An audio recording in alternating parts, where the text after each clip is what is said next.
Hey, how's it going? Welcome back to another episode of the Duo Group Iron Man. I spent the whole last video AFK mining because I had a bunch of stuff going on in real life between moving and, well, yeah, it was basically all just moving and setting up stuff. But I spent 17 days at Motherlode Mine gaining 4.2 million XP, which ended up being like 130 hours. We went from 91 to 96 mining in that time. And then here's all the ores total I have on the account. It's not all from this little session over the last couple weeks, but just the total ores is very satisfying to look at. Also got a new mic during the last video too. I don't know if you could tell by the quality compared to how it used to be in the past. So many huge upgrades in life, man. Moving into a new house, or renting, by the way. It's not actually our house. Getting the mic upgrade, we got a bidet recently. Life is finally all coming together, and now I can finally play RuneScape again. It is dinner time though, so I'm going to start this video off by, well, I was going to say AFKing, but first doing a very well-deserved birdhouse run. Oh my god, I just realized too, I haven't done a farming contract or farm runs or any of that stuff in like 2 weeks. I'm so far behind on everything. I'm gonna do a tree run after this, like a big farm run, including the mahogany trees, and we'll see if we can push this farming level. Got 144k to level. And that's the farm run taken care of for today. I got very close to the level, 34k away, so we'll get that, I guess, next time I do a tree run. I could get the level if I checked like the redwood and celastris and some of the other trees, but I saved the trees in the farming guild specifically for doing farming contracts, and those are kind of rarer seeds to get to, the redwood and celastris, so not going to check those unless I get a farming contract for them. Before we carry on, we have a very special word from today's sponsor. Today's video is sponsored by Ridge. Now, most of you probably know Ridge for their wallets, but they sent me their newest product, which I'm very excited to present to you, the Ridge Watch. Here, when I show it to you, let's get the mood going in here. As previously mentioned, I am ecstatic to introduce Ridge's newest product, the Ridge Land and Sea Watch. At the top of the package, we have a pamphlet here, and this explains how to set up the watch, features of the watch, the warranty that's included with it, and so on. Everything is included that you would need to set up the watch. It has a little screwdriver here. And then all the watches come with 2 bezels and 2 straps. So that way it's kind of like having 4 watches in one. You could customize it to be exactly how you want it to be. The watch is fully submersible up to 200 meters beneath water. So that way you can have that peace of mind if you're going swimming, diving, surfing, or in case someone throws you into the pool at a party. The watches are made with aluminum colors and carbon fiber materials to match some of Ridge's other most popular wallets and key cases. You can also track up to 3 time zones at once using the GIM bezel that it comes with. Just like all of Ridge's other products, the watches come with a lifetime warranty, free shipping, free returns, and a 45-day money-back guarantee. So go to ridge.com/mudkip to take a look at their watches and have a look at their other stuff too while you're there. They have wallets, key cases, and a bunch of other daily gear. Make sure to use code MUDKIP at checkout for 10% off your order, and thank you so much to Ridge for sponsoring this video. Oh, I was trying to put my hands in my pockets to show what the watch looks like when you're kind of just casually walking around with your hands in your pockets, but I just remembered I'm wearing boxers, so it's fine, it's still going in the ad. How's my seed stack looking actually? Because if I recall, I have a pretty long way to go for 99 herb lore. I should have a bunch in the seed vault as well. Yeah, okay, it's alright, I guess. Not that good, but we'll get a bunch more from PVM, and herbs too from PVM. What is my banked herb XP looking like as well? I have 91 banked. Oh my god, it's not even halfway to 99. I feel like I've done so many farm runs in the past on this account. Well, I guess all I know how to do is AFK mine, so that's where we're going to be going back tonight to do some more AFK mining at Motherlode. I love this place. Yo, I can switch activities if I want to. I can fish minnows now and no one can stop me. Whoa, what? Why is Drainer, the mini-map for Drainer, why does it look like that? I wonder if that has to do with that mini-map update with the zoom in or out of the mini-map. Maybe it's like a RuneLite bug. That's so weird. It's been a while since I opened a clue. Let's open this elite. Yeah, okay. So as I mentioned at the end of the last video, the goal for this video is to go back to Tombs of Amascut and I guess like actually learn it more because both of us don't have much experience there. If we check our KC raids, 3 have 7 completions. Oh, entry, and then 1 is that regular completion, so 8 total, I guess. And I do have the 1 drop, the light bearer, and of course I got the thread. That was kind of the main reason why I went there the first time, was to get that. Basically, we're both big freaking noobs there. We were doing okay with the 50 invocations, and it took us multiple tries to get that 150 invocation completion.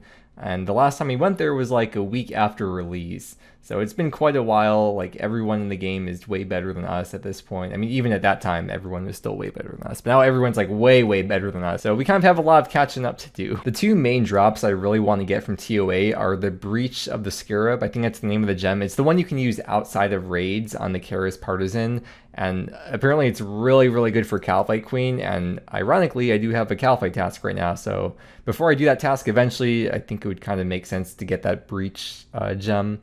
And also Osmumtum's Fang. It's good for so many places, from what I've heard, and Corp as well, and we do want to grind out Corp eventually, so hopefully we can get a Fang or two before then. Well, it's time to start gearing up though. Over the course of last night and this morning, it looks like I fished the equivalent of almost 1,600 sharks. I'm just saving all the minnows in the bank, so when I get 99 fishing or something, I'll just turn them all in at once. So I believe the only two differences in terms of gear upgrades I've made since the last time is getting the upgrade for the rune pouch, so I can now use the blood and the ice spells, because before I was only bringing runes for the blood spells, and then also the Avernic Defender over the Dragon Defender. We're going to start off with some easy mode or entry mode raids, just to get into the hang of things and learn some of the mechanics more. But ideally, we'd want to be grinding out 150s at one point or another, I would hope, eventually. And we're going to be raiding with our buddy Puff, and we'll probably raid with other people as well, and hopefully work our way up to doing 150s. I'm also going to put 10k scales in the group storage for Spook because she's running low. I mean, I could bring Face Guard and then bring Anti instead.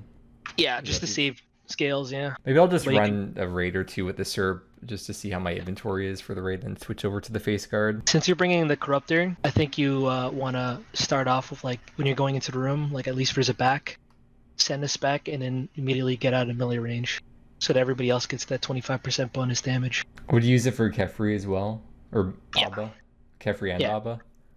Yeah. Forgot to mention this before, that last time we went to Raids 3, Spook did end up getting one of the gems, which was the Eye of the Corruptor. It's not the gem that I want, plus they're untradeable anyways. But you attach the gems to the Karis Partisan, and the Karis Partisan of Corruption, which only works in Raids 3, will make the target receive 25% increased damage for 10 ticks. So it's pretty good to use in teams, and like it was said before, you'd use it at the start of the fight for Zebak, Kefri, and Baba. Oh, and the start of P1 Warden. Isn't there a plugin for this too? There's like a bunch of TOA. Oh my god, dude, it literally just like, it memorizes the answers for you. Dave released someone sings issue, and then I'm like, yeah, there is a skill issue, and then it was like, no, legitimate issue, and then I was like, huh? And everybody gets blown up for that. Oh, I was trying to like attack your pet. That's You can also set up radius markers so that, like, when he technically changes NPC ID every time he changes his attack style and prayer. Oh, that's smart. So you can have it so that, like, the tile around him is like the color of what you're gonna attack him with. That's how I set it up. Isn't it crazy how everyone just unanimously decided that it's called the come phase? Yeah, I hear it literally everywhere. We're gonna start on the right side in range. To the left. Take it back now, y'all. To the middle this time. Bam. Middle this time. Wow, no purple, so unlucky. Yeah, I'm gonna go trade my hammer for fucking BGS, and you guys want to try 150 since that one's so easy? Yeah. I'm gonna put the rune pick in the Akkha puzzle because... Oh crap, I have to leave the party. Because we only have one D pick, so...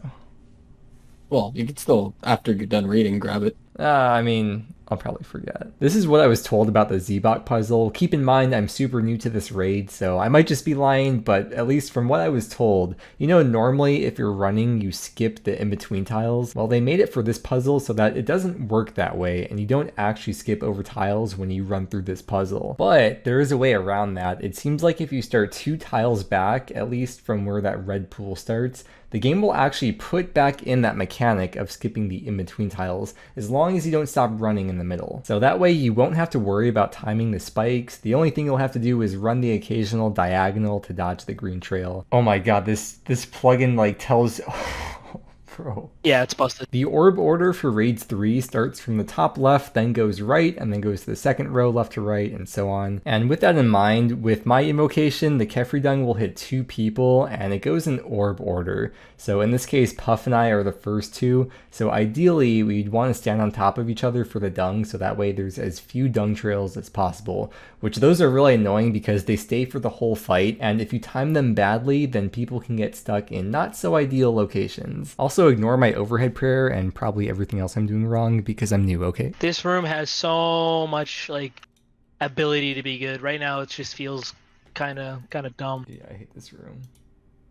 If only it was like a tower defense. Like, you know how cool it would be if you can make the volatiles blow up into other monkeys? That would be sick. Yeah. Like, honestly, to make this room just better, just like shorten it. Like, make it so that's like 5 waves and they attack the middle statue.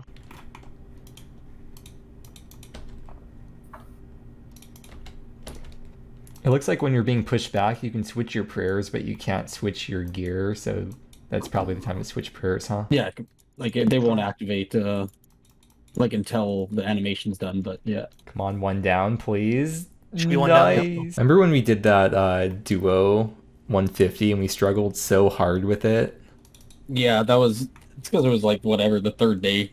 Yeah, this was like so much easier now. I see you with the T-bow. So just like with TOB, you could do like the range shot going in and then run up with the TD. For the come phase at Akkha, when you make it to him, you want your first hit to be your main weapon, and if your character does end up having time for a second hit, then that would be your spec. The claws or DDS, for example, count as more than 1 hit against him, and he moves around based on the number of hits. So this way you'll let more people on the team get a chance to at least get their first hit in, and makes it a higher chance a spec will end up being the last hit, which in a way kind of gives you extra hits against him. Or if you're in a solo, you would do 2 hits, then a spec.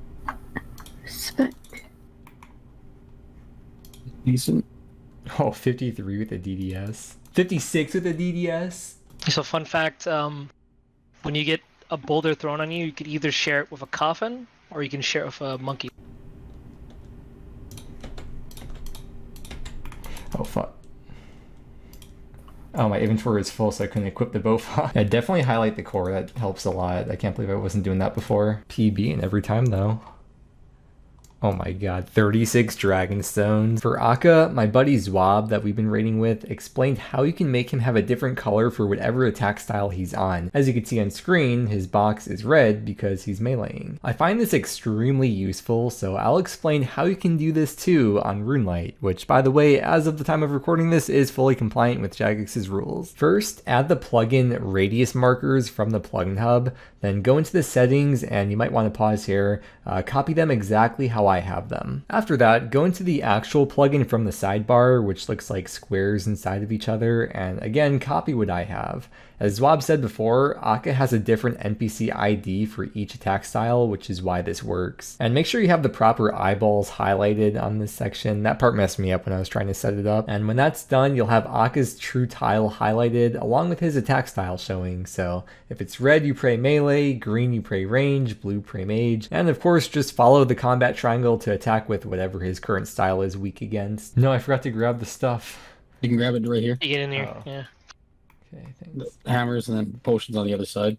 Yeah, I see where that'd be a pretty big issue if they didn't have that inside. For P2 of Warden during this beam attack, this corner is a safe spot. From the beam, that is. Pain. Good luck, Spook. I got the thread. Hey, nice. Let's go! And my loot tracker, my KC is 10. Yeah, it sounds about right. Like, Nice. total KC. Seems to be like 1 in 10, 1 in 15. That was a really fun time getting back into TOA, and we just immediately picked up the 150s. I mean, we were with 2 pretty experienced players, so kind of makes sense. I don't think that means Spook could quite yet duo 150s, but it's at least nice to know with a solid team we can get them down. And I'll probably just be fishing / doing Motherlode Mine for the night. Oh, this is my first time seeing that message because they just recently added a 30-minute and 10-minute message instead of just the 5-minute. I ended up spending the rest of the night going back and forth between mining and fishing, and as you can see, we ended up back here at the minnows getting level 93. Fishing. I was looking at the amount of farming XP I have, or more like the amount of herblore XP that I don't have, And I came to the realization that I don't think I would actually have to do any more like high XP runs. Like I wouldn't have to do tree runs anymore because all the herbs I would have to plant to get me to 99 herb lore would probably end up getting me already beyond 99 farming. Here's level 97, by the way. I just end up saving all my fruit and witcheries just for farming contracts because like I already have the pet too. I got that a few videos ago. So I don't exactly have the highest motivation or reason to do non-herb farm runs. All right, birdhouse run, and then we're going back to TOA. Makes this phase kind of easier because it's faster. Yeah, I agree. Like, they all time out well. Like, if you're moving at a good pace, you'll never get hit by a rock, but it just seems a lot smoother with this speed. Nope. Oh, elite. Oh, that's the one I wanted. Oh, congratulations. Wait, what? She got She got a Juke to gem? the Scarab. No way, nice. That's so good. I can't believe you have 2 out of 3 gems. What's this one do? That's the one you could use outside the raid. It's really good for Calphi Queen. Smitty, Werben, Jaegerman, Jensen. That actually, now that's where you get some bills. That's what the 1 stands for in that puzzle room. Okay, Spook, it's gonna dung you and I, so we'll hang out in this corner over here. Oh, and yeah, you want to use the Karis, the new Karis for this room. Since I guess we're not going to be using that spec anymore. Yeah, you'll see you're gonna be way more accurate. It's gonna poop attack again in 0. Me after Taco Bell. For Baba, you're able to skip the ball phase after even just 2 sets of balls get thrown out. Maybe there's a way to skip it after 1 set, but you can at least for sure do it after 2, which you'll see in this clip. You want to push forward with your team and try to get as close as possible to Baba, and if you're close enough and you time it right, you can get behind where the balls spawn, and then once you hit Baba from there, the ball phase will end. Oh, I got a gem. Oh my god, you both got gems. Spook What? just No. finished the gem set. My god. No way. I'm sorry. As I mentioned before, the jewels are untradeable, so it's a bit unfortunate. Group Ironman, we get the drops from TOA, but we can't trade them back and forth, but that's okay. Oh yeah, they did recently make an update, or somewhat recently, so that you don't get dupe gems until you've at least received 1 of each. It wasn't that way from the start, but that's how it is now. It was also my first time getting the Lily of the Sands drop, which you can only get from Tombs of Amascut. Now, if we look over at the wiki, here's the item. You use it to make the Menethite Remedies, which is a newer-ish potion, which is a stat renewal potion that restores your lowered stats. I guess kind of like overloads or salts, except it doesn't go above your max. It just keeps on restoring you back to full over time for 5 minutes. I was about to go buy some anti-poisons because I thought we were done raiding or we had a little bit of free time for a bit, but it turns out the team is ready, and so I checked the bank and it turns out I also do already have some anti-poison. So I'm going to switch out the Serp Helm for the face guard and then just bring 4 dose anti-poison with me. And because these are so easy to get, you can just straight up buy the potions. I don't care if I use like 1 or 2 doses and drop the rest, it really doesn't matter. And then it's also nice using the face guard because it is more strength bonus. You'll see 26 versus 27. And the Serp Helm also has -5 mage and range accuracy. And I only bring 1 helm with me, and I didn't even bother with the takeoffs. So this is nice because there's no negatives to wearing it, just bonuses. And the best part being that I don't have to use aura scales to charge it. Spook is 12 total KC and she has the full gem set. Yeah, 2 poison damage from Z-Vex, probably not even worth using a dose. Early on in release, we were all doing TOA, and there was someone in the voice chat, and they got really mad because we kept making Among Us jokes whenever the vents were the issue. I only used 1 dose of the anti-poison the whole raid, so that's fine. Face guard is great. Can Baba switch aggro like during the boulder? Yes, throw? so it's best to not attack during it. Otherwise, you can get just dragged. Okay, you didn't see that. New duo PB. Same. Fence. Let's you at Starbucks. The vents. That one's pushing it. What does that have to do with Starbucks? Like Oh, venti. Oh my god.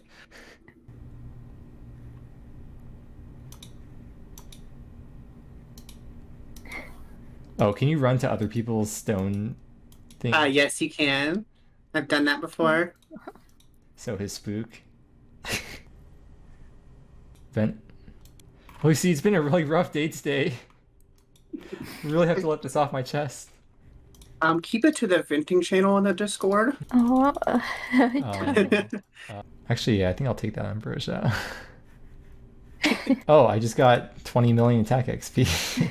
It showed up in our group Huge. chat. Come back. Yeah, I don't even like worry. As soon as I see the bolters in the air, I don't even bother attacking him because he could just switch aggro. do you need salt? Questions that work in OSRS or when you're making a grocery list. Cranking it up to 160. We're really pushing it, huh? Breaking new grounds. We can do this. We can do anything. Yeah, you don't even have to kill them. You just like freeze them. I mean, if it's after Yeah, the and then you first have run time. back.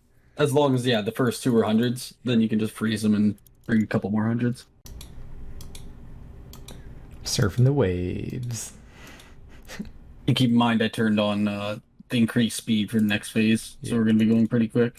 At least it kind of eases you into it because you start out with like nothing else going on. It's not too bad. No, it's not super.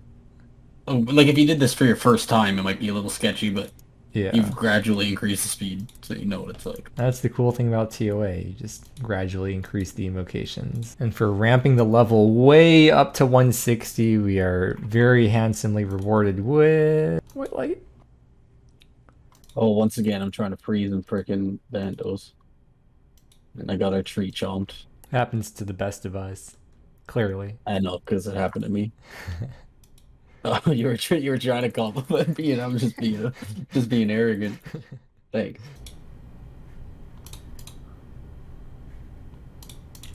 Oh, I could like Bofa while I'm standing by the boulder. Get an extra hit This in. is true. Maximize the DPS. I've decided I think I like everything about the raid except for the monkey room. Like the waves. Yeah. Yeah, it's probably one of the least admirable parts about this raid.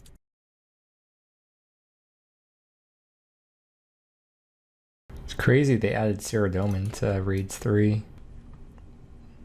Oh, my poison resistance stayed from is it the Ambrosia that gives you poison resistance? Yeah, this is a bit from the last raid. Yeah, it stays from the previous raid, so I didn't have to use any doses. Sure, yeah, we go for the boulder. Hell yeah. That's a team strat if I've ever seen one in my life.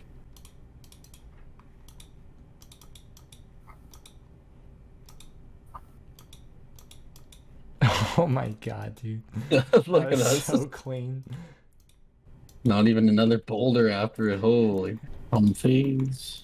Don't get too ahead of yourself. This is kind of like when you fight Zuck and then Jad comes out and you have to like switch your prayers and run at the same time. Literally the exact same thing. Yeah, I don't see any difference. That'll be the last raid for my video. So we have to get a purple now. Sad. Yeah, new PB at least. And oh, thread number 2. Amazing. Well, thanks for the raids. Yeah, thanks for the raids. These are fun. Definitely have to do more. We should do it again sometime. I'm this far into the account and there's still easy stash units I haven't built yet. It is a new day, which means it is time to end the video. It's been a lot of fun learning raids 3 though.